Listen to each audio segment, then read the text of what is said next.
I don't know about you, Brian, but I know for me, when I see this kind of thing happen with clients of mine, kind of the first thing I'm looking at is before I even talk about what they should do when the dog does that, I want to see like what are they currently trying to do when the dog does that? Because a lot of times Right. there's things I need to tell them to stop doing. Yeah. Because if they start pulling on the line, then you have the oppositional Yep, issue where he's exactly. like, I'm going to pull too, Yeah, it's like this is you great. This know? is exactly what I was hoping would happen. Yeah. All right, I'm going to move on to another question here. This one's from Graceful.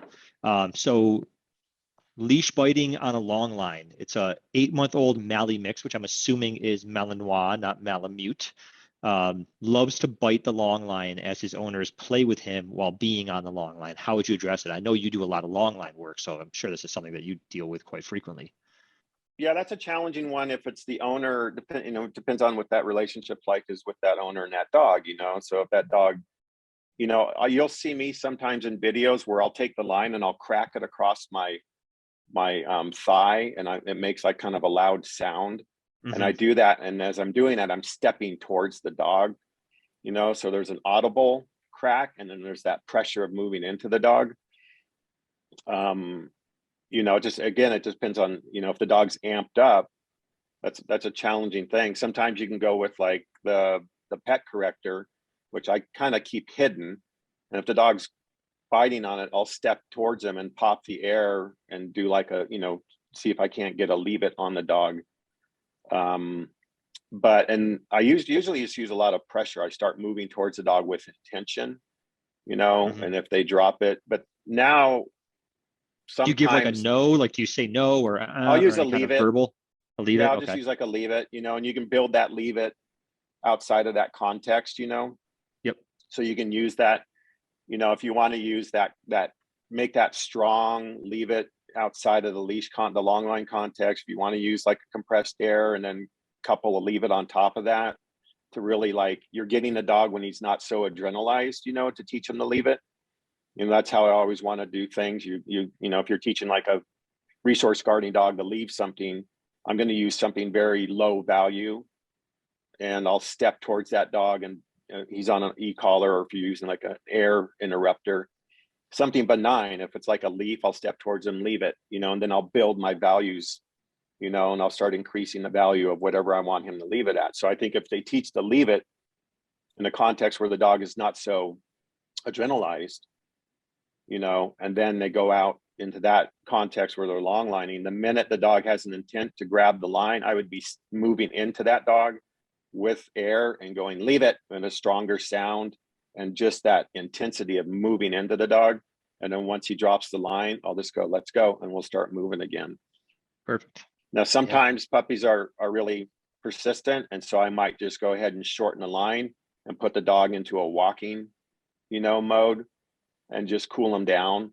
And then I'll just start letting him have the line again once I think he's calmer, and I'll just start moving him out again. So I think sometimes you have to rein them in a little bit, focus them, Mm-hmm. and then not give a release or anything. Just go, okay, I'm going to let him start having the line and let him venture out and see what happens. Let them ease into that freedom a little bit. Yeah. Yeah, exactly. Yeah. So she did follow up and say that there's no e-collar on the dog.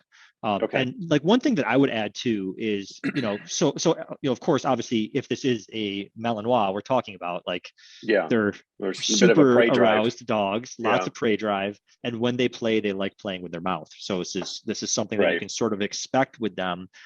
I don't know about you, Brian, but I know for me, when I see this kind of thing happen with clients of mine, kind of the first thing I'm looking at is before I even talk about what they should do when the dog does that, I want to see like what are they currently trying to do when the dog does that? Because a lot of times Right. there's things I need to tell them to stop doing.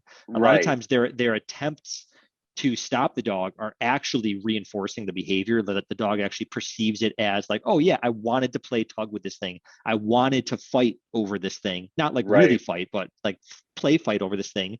And that's what we're doing now. You're trying to get it from me. I'm trying to get it from you. And Right. they actually are feeding into exactly what the dog is desiring in No, that that's a moment. good So, point. Yeah, because if they start pulling on the line, then you have the oppositional yep, issue where he's exactly. like, I'm going to pull too.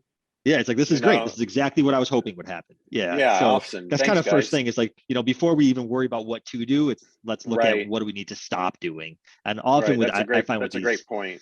That's especially why I with a don't like, Malinois. Yeah, that's why, yeah, it's a good point. Because if they're saying no, no, no, leave it, no, leave it, no.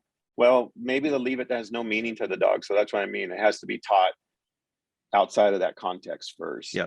And she said the dog bites the leash even when it's held tight, which again, because that's what the dog wants, right? If the leash is tight and there's resistance against it, that's Right. that oppositional stuff that you were just talking about, Right. where, yeah, leash is tight, dog bites it, there's resistance to pull against. That's perfect. One thing that I do in those cases, especially when I'm close to the dog, is so like I don't have myself on the camera here, so I don't know what this actually looks like to you guys. But okay, so there's like a leash coming off the dog, and then like Yeah. usually you're holding it like somewhere back here, right? And the dog bites. And what I'll try to do is I'll grab the leash between the dog's mouth and their collar. I'll try and get that little, there's a few inches of leash there between the Yeah. mouth and the collar. And I'll grab it there very close to the collar and just let go of the other side. So now I have control of the dog right next to their Right. collar, but the dog can't get any resistance to, like, there's nothing for the dog to pull against or to tug Right. against when they try. Right. And so when it comes to that short leash, if you find when you're reining in the dog, that, you know, that they're still biting, try grabbing it between their mouth.